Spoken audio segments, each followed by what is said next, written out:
The breaking point. Ambassador Sarah Chen massaged her temples as she studied the latest report from the Helios colony. Another attack. Another massacre. The holographic display before her showed images that made her stomach churn, burning settlements, destroyed infrastructure, and lists of casualties that seemed to stretch endlessly. 20 years of diplomatic service hadn't prepared her for this moment. She'd spent her career believing in the system, in the promise of galactic cooperation. Now, standing in her quarters aboard the diplomatic vessel Unity, she wondered if it had all been a lie. Ambassador, her AI assistant Aria's voice was gentle but urgent. The Council has agreed to convene an emergency session in response to the Helios incident. Sarah's bitter laugh echoed off the metallic walls. Emergency? 3 days after the attack. How generous of them. She straightened her midnight blue diplomatic uniform, a gesture that had become almost ritualistic over the years. The weight of the silver Earth emblem on her collar seemed heavier than usual. Display the casualty figures again, Aria. The AI complied, and the numbers materialized before her, 10,327 confirmed dead. Entire families wiped out in minutes by raiders who had become increasingly bold in their attacks on human settlements. The door chimed, and Marcus Rivera, her deputy, entered. His usually immaculate appearance was disheveled, dark circles under his eyes suggesting he'd been up all night analyzing the data. "They're ready for us," he said, his voice tight with barely contained anger. "But you should see this first." He transmitted a data packet to her personal display. Sarah's eyes widened as she read. Confirmation. Triple verified, Marcus nodded grimly. The raiders' ships were using Rainic Confederacy targeting systems. Latest generation. The kind that's supposedly restricted to their military. The same Confederacy that sits on the Council, Sarah's voice was ice. The same ones who've been voting against every security measure we've proposed for the frontier regions. There's more, Marcus continued. We've traced the command signatures. These weren't just pirates with stolen tech. These ships were actively receiving tactical updates from somewhere within Rainic space. Sarah closed her eyes, decades of diplomatic training warring with the rage building in her chest. The evidence was finally there, proof that at least one council race was actively supporting the attacks on human colonies. How many know about this? Just the inner circle for now. Earth Command is waiting for your signal before they act. Sarah moved to the viewport, watching the massive structure of the Galactic Council headquarters spinning slowly against the backdrop of stars. The architecture was beautiful, sweeping curves of living crystal and bioengineered alloys that had stood for millennia. It was meant to represent unity, cooperation, the shared dreams of 1,000 species. But for humans, it had become a symbol of negligence and prejudice. Have you ever read Earth history, Marcus? Specifically about the treatment of colonial powers toward their subjects? Some, he replied, moving to stand beside her. Usually ended in revolution. Because the powers that be couldn't imagine their subjects ever becoming strong enough to resist, Sarah's reflection in the viewport showed a cold smile. They saw them as lesser beings, incapable of real progress or power. Sound familiar? Marcus nodded slowly. The Council sees us the same way. Young, primitive, barely worth acknowledging. And like those colonial powers, they're about to learn a very painful lesson about underestimating those they consider beneath them. Sarah turned from the viewport, her decision made. Send word to Earth Command. Initiate Protocol Omega. Marcus's eyes widened. Are you sure? Once we start down this path. We've tried everything else, Sarah cut him off. 20 years of playing by their rules, of accepting their dismissals and excuses. 20 years of watching our people die while they pretend not to see. She straightened her uniform one final time. It's time to show them exactly what humanity is capable of. The walk to the council chamber felt longer than usual. As they passed through the security checkpoints, Sarah noticed the usual looks of disdain from the other species representatives. The Thrya delegation, with their golden-feathered bodies, deliberately turned their backs as she passed. A group of ill-wrathed diplomats whispered among themselves, their pale, elongated fingers pointing in her direction. None of them knew what was coming. The council chamber itself was a marvel of engineering, a vast amphitheater that could accommodate representatives from over 500 species. The air was filled with a babble of languages, all seamlessly translated by neural interfaces. The ceiling was a perfect recreation of the galactic core, stars swirling in eternal dance above their heads. As Sarah took her place at the speaker's podium, she felt a moment of sadness for what was about to happen. Despite everything, she had once believed in this place, in what it was supposed to represent. The chamber master, a towering Nexi with crystalline skin, called for order. The council recognizes Ambassador Chen of Earth, here to address the recent incident in the Helio sector. Sarah looked up at the assembled representatives, noting how many weren't even bothering to pay attention. The Rainic delegate was engaging in what appeared to be a private joke with his advisors. Honored representatives, she began, her voice steady. For 20 years, humanity has stood before this council. We have followed your laws, respected your customs, and believed in your promises of protection and justice. She paused, letting her gaze sweep across the chamber. Today, I stand before you not to ask for help, not to beg for attention, but to deliver a warning. The chamber grew quieter, something in her tone finally catching their attention. 10,327 of my people are dead. Murdered by raiders using military-grade technology that could only have come from one source. She turned to stare directly at the Rainic delegation. Technology that this very council restricted to official military use. The Rainic delegate's mandibles clicked in agitation. What are you implying, Ambassador? I'm not implying anything, Sarah's voice grew harder. I'm stating facts. Facts that we can prove. Facts that show certain members of this council have been actively supporting attacks on human settlements. A wave of murmurs swept through the chamber. The chamber master banged his crystalline gavel. Ambassador, these are serious accusations. They are not accusations, Sarah cut him off. They are facts. Facts that we have tried to present to this council dozens of times, only to be dismissed and ignored. She pressed a button on her podium, and holographic displays sprang to life around the chamber, showing the evidence Marcus had presented earlier. Ship signatures, tactical data, supply chain records, all pointing to council involvement in the attacks. For years, you have treated humanity as an annoyance, a primitive species barely worth your attention. You have ignored our pleas, dismissed our evidence, and treated the deaths of our people as mere statistics. The ill-wrath representative stood, his spindly form trembling with indignation. If humans cannot protect their colonies, perhaps they should not be attempting to expand beyond their capabilities.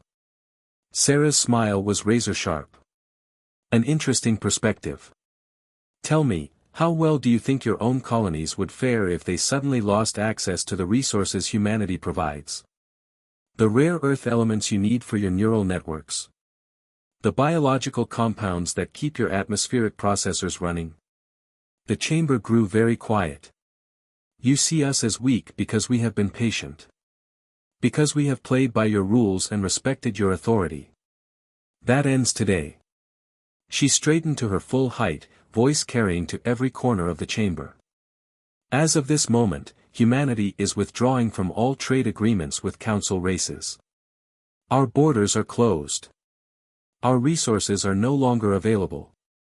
And those raiders who have been attacking our colonies? Her smile grew colder. They're about to learn exactly what humanity is capable of when we stop playing nice. The chamber erupted in chaos. Representatives shouted questions and demands, some rising from their seats in protest. The chamber master banged his gavel repeatedly, trying to restore order. But Sarah was already walking toward the exit, Marcus falling in step beside her. Behind them, the holographic displays continued to scroll through evidence of the Council's betrayal. As they reached the doorway, Sarah's communicator buzzed. A message from Earth Command, Protocol Omega initiated. Operation Reckoning begins in 6 hours. She didn't look back at the chaos she'd left behind. The time for diplomacy was over. Humanity had finally lost its patience, and the galaxy was about to learn why that should terrify them. The first strike. Admiral Maya Patel stood on the bridge of the ETS Vindication, watching as her fleet assembled in the shadows of Jupiter's rings. 100 ships, ranging from swift corvettes to massive dreadnoughts, all built in secret over the past decade. The culmination of Project Prometheus, humanity's insurance policy against galactic betrayal. Status report, she commanded, her voice carrying across the hushed bridge. Commander James Chen, no relation to the ambassador, pulled up a holographic display. All ships report ready, Admiral. Strike teams are in position near the designated targets. We're just waiting for final confirmation from Earth Command. Maya nodded, studying the tactical overlay.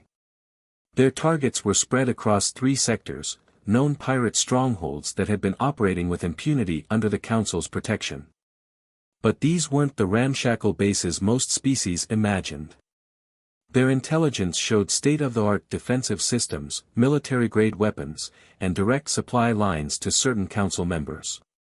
Message from Earth Command, her AI tactical officer, Titan, announced. Ambassador Chen's diplomatic immunity has been secured. She and her staff are safely aboard the Unity and heading for Earth space. Good, Maya allowed herself a small smile. No one gets left behind. What's the Council's reaction? Chaos, Titan displayed several news feeds. The Rainic Confederacy is denying everything, the Ilrath are threatening economic sanctions, and the Thria Coalition is calling for an emergency session to discuss human aggression. They still think this is a diplomatic crisis, Commander Chen shook his head. They have no idea what's coming. Maya turned to address her bridge crew. Each face showed the same determination, the same controlled anger. Many had lost friends or family in the raids on human colonies. The Council believes we're primitive, she began, her voice carrying across the silent bridge. They think our ships are basic, our technology inferior, our tactics predictable. They're about to learn how wrong they are. She activated the fleet-wide comm, all ships, this is Admiral Patel. For years, we've watched our people die while the Council turned a blind eye. We've buried our dead while they dismissed our pleas for justice. That ends today. She paused, letting her words sink in. Our targets are not innocent. These are bases that have launched attacks on our colonies, supported by corrupt Council members who thought we'd never find out, never be strong enough to respond. They were wrong. Battle Groups Alpha through Delta, proceed to your designated targets. Remember your training. Remember what they've done. But most importantly, remember who we are. We are not them. We do not target civilians. We do not cause unnecessary destruction. We are the line between justice and revenge. Hold that line. The fleet began to move, ships breaking off into predetermined groups. Maya watched as they engaged their stealth systems, technology that the Council races believed impossible for humans to develop. Another of their many miscalculations. Titan, initiate Phase 1. Across 3 sectors, human ships dropped out of FTL with surgical precision.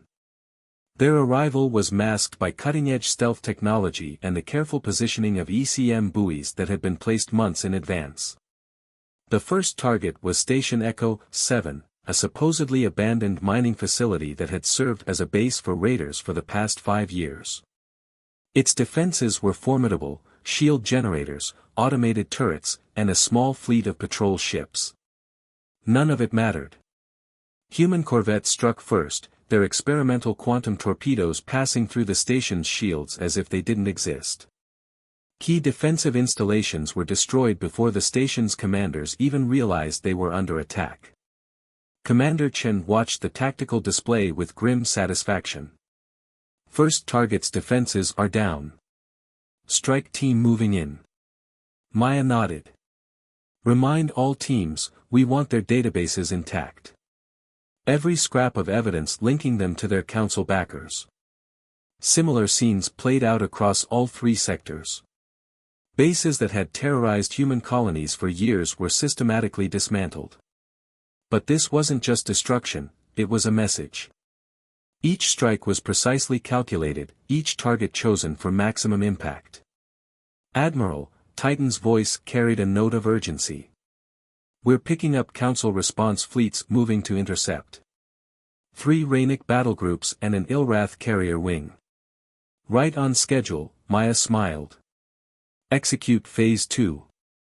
Throughout the sectors, automated buoys activated, broadcasting every second of the human attacks on all frequencies.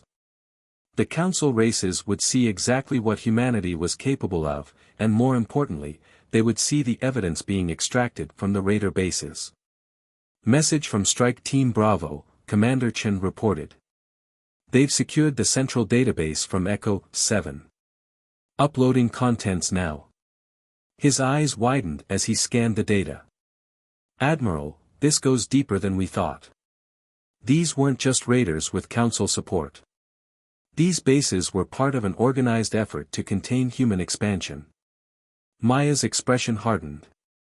Broadcast everything. Let the whole galaxy see what their precious Council has been doing. The incoming Council fleets arrived to find their hidden bases destroyed, their secret operations exposed, and incontrovertible evidence of their complicity being broadcast across all channels. Council ships are demanding our surrender, Titan reported. Send them Ambassador Chen's message. Across every Council ship, screens lit up with Sarah Chen's face. To all Council forces, what you are witnessing is not an act of war, but a demonstration. For years, you have dismissed us as primitive and weak. Today, we showed you a fraction of what humanity is truly capable of. These bases were destroyed not because we seek conflict, but because you left us no choice. She leaned forward, her expression intense. Return to your territories. Examine the evidence we've uncovered. And understand this, the next time you dismiss human lives as insignificant, remember what happened here. Remember how easily we destroyed these impregnable fortresses. Remember that we chose to show restraint. This is your only warning. Humanity will no longer tolerate attacks on our people. We will no longer accept your dismissals and excuses. Cross us again, and you will learn that what you witnessed today was merely a glimpse of our capabilities.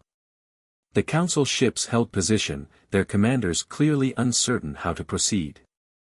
The humans had just demonstrated technology that should have been impossible for them to possess, taken apart heavily defended bases like they were made of paper, and exposed a conspiracy that went to the heart of the Council itself. They're retreating, Commander Chen announced, surprise evident in his voice. All Council ships are standing down. Maya nodded, but her expression remained grave. They're not giving up. They're regrouping. This was just the first move in a very long game. She turned to her crew. Send word to Earth Command. Phase 1 and 2 completed successfully. All strike teams report back to designated rally points. She paused, looking out at the stars. And tell them to begin preparation for Phase 3. The Council needs to understand that this is just the beginning. As the Vindication prepared to jump to FTL, Maya received a private message from Ambassador Chen. Well done, Admiral. But brace yourself, the real storm is coming. The Council won't take this humiliation lying down. They'll respond, and when they do, we need to be ready. Maya sent back a single word, always. The fleet disappeared into FTL, leaving behind destroyed bases, exposed secrets, and a Council that was just beginning to realize they had catastrophically underestimated humanity's capabilities and resolve. The galaxy was changing. The old order was crumbling. And humanity was done playing by rules designed to keep them weak and compliant. The first strike had been delivered. Now they would wait for the response, ready to show the galaxy even more of what humanity could do when pushed too far. Shadows and schemes. High Counselor Varix of the Thria Coalition paced his private chambers aboard the Council's orbital sanctuary, his golden feathers bristling with agitation. Holographic displays surrounded him, showing the aftermath of the human strikes. 3 sectors of carefully maintained operations, decades of planning, reduced to ruins in a matter of hours. Impossible, he muttered, mandibles clicking in frustration. Their technology was assessed at level 3, primitive FTL at best. These attacks show at least level 6 capabilities. His secure communicator chimed. The encrypted channel opened to reveal Supreme Commander KL Tar of the Rainic Confederacy, his scaled face twisted in barely contained rage. The humans didn't just destroy the bases, KL Tar's voice was a harsh whisper. They extracted everything. Personnel files, supply chains, command protocols, even the quantum-encrypted communications with our military command. How many know? Too many. The humans didn't just take the data, they're broadcasting it. Every species with a quantum receiver is getting packets of evidence showing Council involvement in the raids. Varix's inner eyelids flickered rapidly, a sign of extreme stress in his species. We need to convene the inner circle. Now. Meanwhile, aboard the ETS Unity, Ambassador Sarah Chen was reviewing the latest intelligence reports with her expanded team.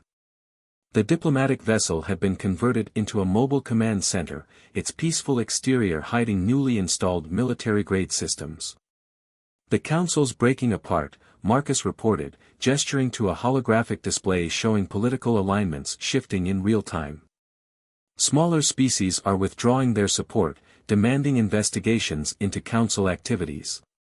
The evidence we released has sparked protests on at least 30 worlds. Sarah nodded, but her expression remained troubled. And the major powers? Exactly as we expected.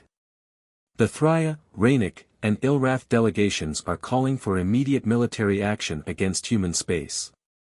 But they're facing unexpected resistance from their own populations. Lieutenant Rei Yamamoto, their chief intelligence analyst, stepped forward. Ambassador, we've decoded another layer of data from the raider bases. It's worse than we thought. She brought up a new display, showing complex networks of financial transactions and classified communications.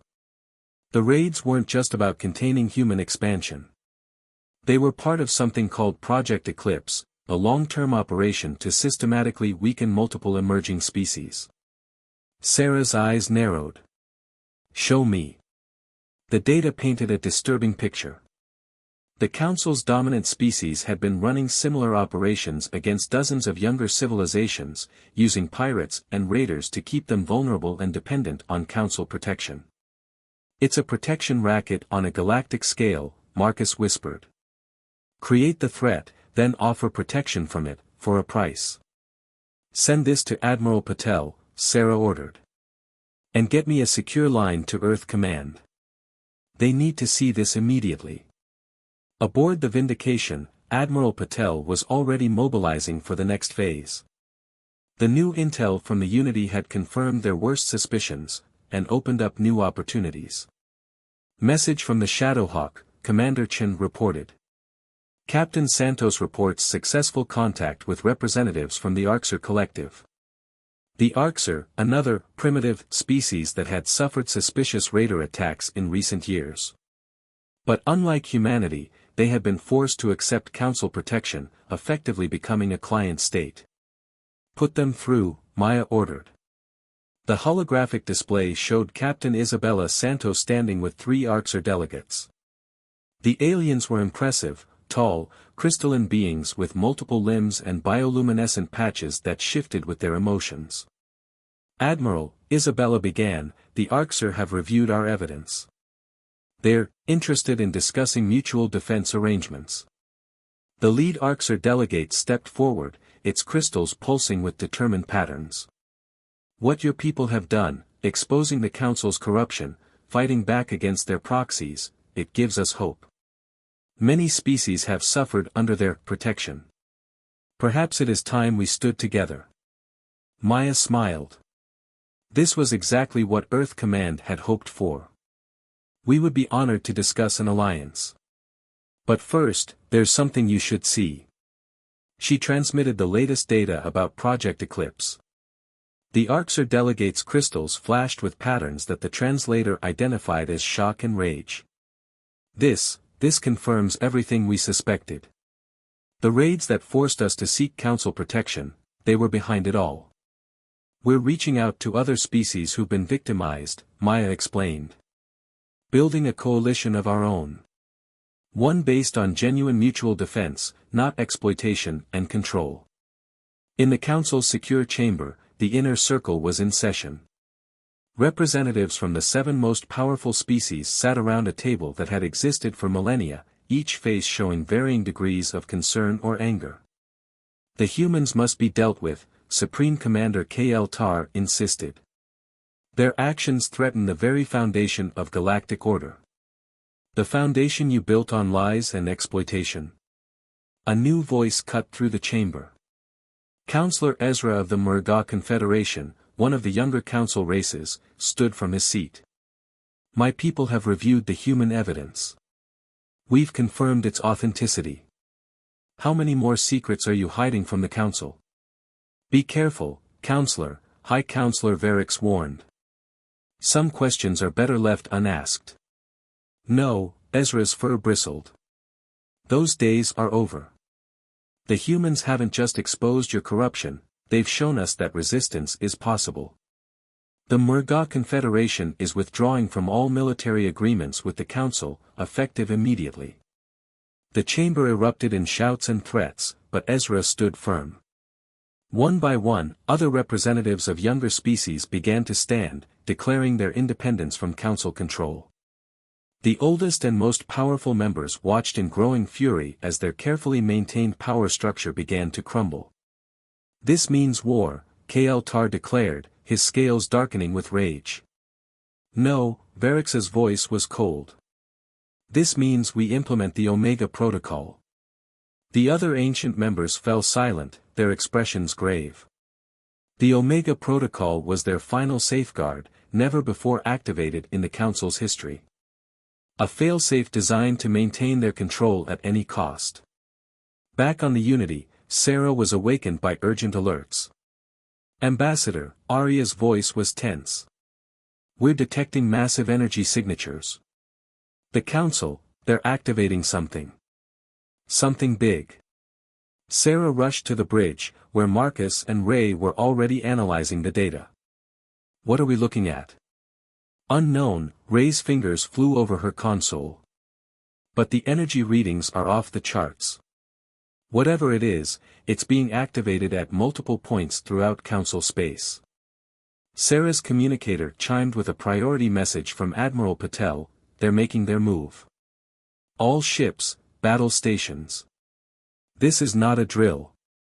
The game was changing again. The Council was about to reveal just how far they would go to maintain their power. But humanity wasn't standing alone anymore, and they were ready for whatever came next. The real war was about to begin. And this time, the fate of not just humanity, but dozens of oppressed species hung in the balance. The Council's true nature had been exposed, their corruption laid bare. Now they would show just how dangerous a wounded empire could be. Sarah looked out at the stars, knowing that the next few hours would determine the course of galactic history. Send word to our new allies, she ordered. Tell them to be ready. The Council's about to show their true face. The Unity's engines hummed to life as ships across human space and beyond prepared for battle. The Council had ruled through fear and manipulation for millennia. But they had never faced an alliance like this, species united not by force or coercion, but by a shared desire for justice and freedom. The storm was coming. And this time, humanity and their allies would face it together. The Omega Protocol. The ancient Nexi archives held many secrets, but none quite like this. Deep beneath the crystalline surface of their homeworld, in chambers untouched for millennia, the truth of the Omega Protocol finally stirred to life. Supreme Commander Kaltar stood before the massive control interface, his scaled form dwarfed by the ancient machinery. Our ancestors built this as a failsafe, he explained to the assembled Inner Circle members. A way to ensure that lesser species could never truly challenge our dominion. High Counselor Varix's feathers shimmered with anticipation. The humans and their allies believe they have exposed our greatest secrets. They know nothing of what truly maintains our power. The chamber hummed with energy as long-dormant systems awakened. Across Council space, hidden installations began to activate, each containing technology far beyond what the Council publicly acknowledged possessing. The Omega Protocol isn't just a weapon, Kaltar continued. It's control over the very fabric of spacetime itself. Our ancestors found a way to create controlled gravitational anomalies, artificial black holes that we can use to isolate entire sectors of space. The plan was as simple as it was devastating: cut off human space and their allies' territories from the rest of the galaxy. Isolate them, starve them of resources, and crush them at leisure. Aboard the Unity, alarms blared as reality itself seemed to twist. Multiple spatial distortions detected. Ray's voice was tight with tension. They're appearing at key navigational points throughout human space and allied territories. Chen watched in horror as the tactical display showed vast areas of space becoming impassable. They're trying to box us in. Cut us off from each other and the rest of the galaxy. But humanity had not been idle since discovering hints of the Omega Protocol in the Raider base's data. Earth's best scientists had been working around the clock to understand and counter this ancient technology. Message from Earth Command, Marcus announced. Project Phoenix is ready. Sarah allowed herself a grim smile. Tell Admiral Patel to proceed. And send word to our allies, execute Operation Starbridge. The ETS Vindication led a fleet of human and allied ships toward the nearest spatial distortion. The void ahead of them writhed and twisted, space itself being torn apart by forces that shouldn't exist. Project Phoenix systems online, Commander Chen reported. All ships report ready. Admiral Maya Patel stood at the center of her bridge, watching as the impossible unfolded before them. The Council thinks they're the only ones who can manipulate spacetime.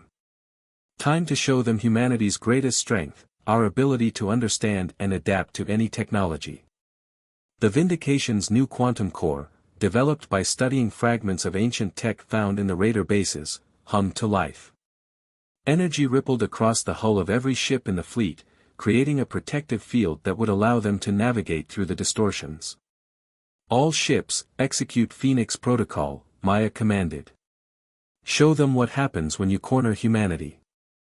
The human fleet plunged into the spatial anomaly, their modified shields allowing them to maintain formation where no ships should have been able to survive. Behind them, Arxer vessels followed, their crystalline hulls refracting the strange energies around them. In the Council's control chamber, alarms blared. Impossible. Kaltar's scales had gone pale. They're passing through the barriers. But how? This technology was supposed to be beyond their comprehension. Varix's inner eyelids flickered rapidly. Launch the defense fleets. All of them. We cannot allow them to reach the control nodes. But the Council had made another crucial mistake. They had assumed their ancient technology would make them invincible. They hadn't considered that younger species might find new ways to counter it. The battle unfolded across multiple sectors simultaneously. Human and allied ships, protected by their Phoenix fields, engaged Council forces near each of the massive installations controlling the spatial distortions. Aboard the Unity, Sarah coordinated with the growing coalition of resistance forces. The Arxer's crystalline ships fired beams of focused energy that disrupted the Council's defensive screens. Murga vessels, small and agile, darted between capital ships to deliver precision strikes. And humanity demonstrated why they had been so patient for so long. Every raid, every attack they had endured had taught them something. Every piece of technology they had salvaged had been studied and improved upon. Multiple Council capital ships approaching, Arya announced. They're charging primary weapons. Show them our response, Sarah ordered. The Unity's recently installed quantum lance, reverse-engineered from Council technology, fired a beam of concentrated energy that cut through the lead Council ship's supposedly impenetrable shields. The battle reached its climax at the primary control node, where Admiral Patel led the main assault. The Vindication's enhanced sensors had identified a critical weakness in the ancient installation's design. Target the quantum resonance chamber, Maya ordered. All ships, concentrate fire on these coordinates. The combined firepower of human and allied vessels struck the installation's heart. For a moment, nothing seemed to happen. Then reality itself seemed to shudder. Energy spike. Commander Chen shouted. The whole network is destabilizing. One by one, the spatial distortions began to collapse. The Council's ultimate weapon, their final safeguard, was falling apart. In the ancient control chamber, the inner circle watched in disbelief as their failsafe crumbled. We still have our conventional forces, Kaltar insisted. We can still crush them. But Varix saw the truth. The younger species had not just survived their ultimate weapon, they had defeated it. And in doing so, they had proven themselves more worthy of the galaxy's future than the Council had been in centuries. No, the High Counselor said quietly. We cannot. He turned to face his fellow Council members. We built our power on the assumption that we alone were worthy of controlling the galaxy's destiny. Today, we have been proven wrong. As the last spatial distortions collapsed, Sarah Chen received a priority communication from the Council chamber. It was a formal request for negotiations, not as superiors deigning to speak with lessers, but as equals facing a new reality. The message was simple: perhaps it is time for the galaxy's governance to evolve. Sarah shared the message with Admiral Patel and their allies. The response was unanimous. They would negotiate, but not as supplicants. The age of Council dominion was over. A new era was beginning, one where multiple species would share in determining the galaxy's future. The Council's greatest fear had been realized: they were no longer the undisputed masters of space. And it had all started because they had dismissed humanity as primitive and weak. Their greatest mistake had been assuming that patience meant weakness, that careful study meant lack of capability. The galaxy was changing. And humanity, along with their new allies, would help shape its future.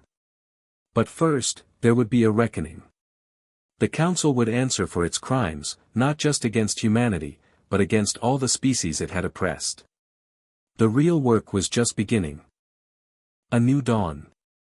10 years after the fall of the Omega Protocol, the new Galactic Assembly stood as a testament to change.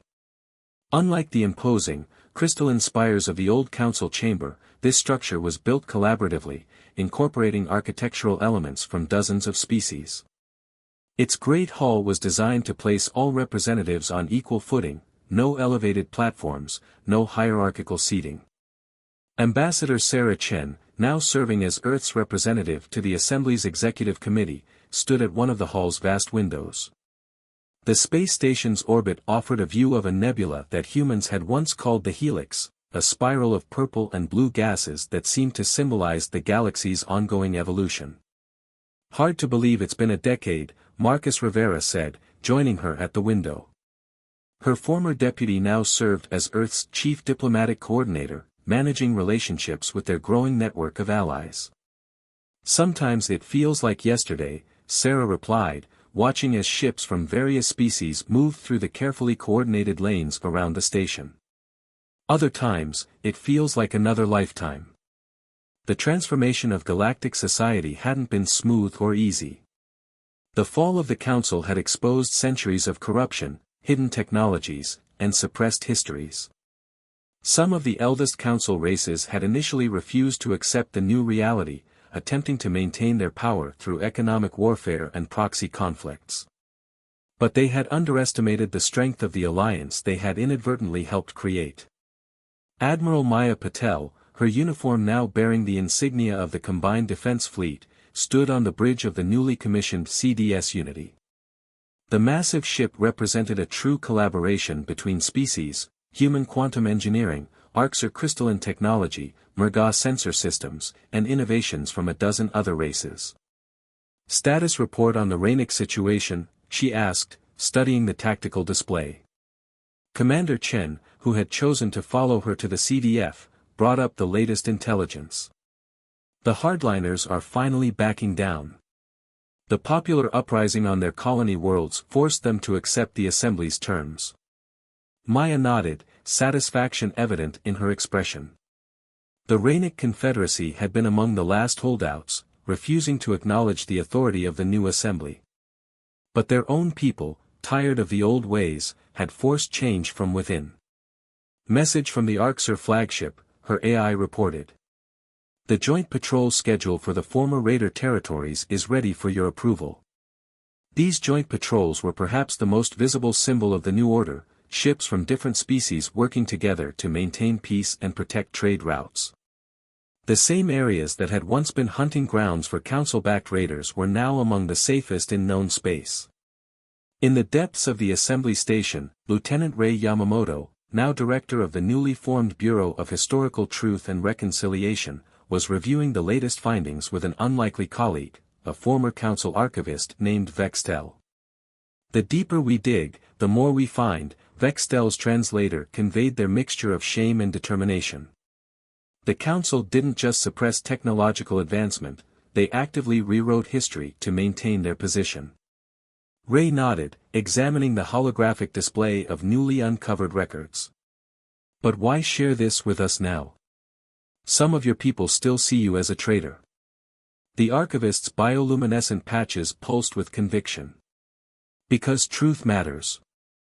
The Council's greatest crime wasn't the violence or the suppression, it was the denial of knowledge, of progress, of potential. Every species deserves to know their true history." Their work had already led to stunning revelations. Several primitive species had actually achieved advanced technological states in the past, only to be systematically reduced by Council intervention. Ancient trade routes and cultural exchanges had been deliberately erased from official records. But perhaps most significantly, they had discovered that many of the Council's supposedly ancient and superior technologies had actually been stolen or adapted from younger species they had subsequently suppressed. The Assembly's main chamber was filling up for a historic session. Representatives from over 1,000 species, some only recently freed from Council control, others emerging from isolation to join the galactic community, took their places. Sarah Chen stood at the speaker's podium, but not from a position of authority over others. Today, she was simply the first among equals to address the gathering. 10 years ago, she began, her voice carrying clearly through the chamber's perfect acoustics. "Humanity lost its patience with a system that treated us, and many others, as inherently inferior. We chose to stand up, to fight back, to expose the truth." She paused, looking around the chamber. "But what we discovered was that we were never alone. Every species here has a story of resistance, of preserving knowledge and culture despite suppression, of maintaining hope for a better future. The old Council claimed that their rule was necessary for galactic stability. They argued that younger species needed to be controlled and guided. Time has proven them wrong.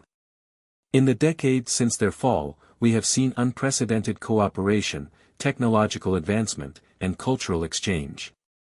Holographic displays throughout the chamber showed the progress, joint scientific missions pushing the boundaries of known space, cultural festivals celebrating the unique traditions of each species, new technologies developed through collaboration rather than competition. "But our work is not finished," Sarah continued. "There are still those who cling to the old ways, who believe that power should belong to the few rather than the many. There are still regions of space where fear and oppression rule. That is why today, we come together to ratify the Galactic Charter of Rights and Responsibilities.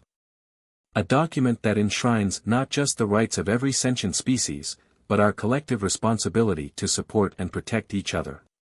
The chamber erupted in approval, a cacophony of voices, clicks, whistles, and other forms of communication all expressing the same sentiment, hope for the future. Later that evening, Sarah stood with Admiral Patel in the Assembly's observation dome, watching the sunset paint the nebula in brilliant hues. "Did you ever imagine it would turn out like this?" Maya asked, gesturing to the bustling station around them. "When you first stood up to the council?" Sarah shook her head. "I just knew we couldn't stay silent any longer. Everything that followed, it was bigger than any one species. We just needed to light the spark. And now? Now we build something better. Something that lives up to the promise of what a galactic civilization should be." Sarah smiled. The Council's greatest fear was that younger species would surpass them. They never understood that true greatness comes from lifting each other up, not holding others down. As if to emphasize her point, a group of young diplomats passed by, human, Arxer, Murga, and several other species, all engaged in animated discussion about some new project or initiative. The galaxy was changing, evolving into something new and unprecedented. The age of patience and submission was over, replaced by an era of collaboration and shared progress. And it had all started because humanity finally lost its patience, not just for themselves, but for all those who had suffered under the old order.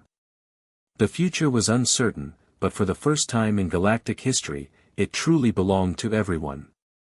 End.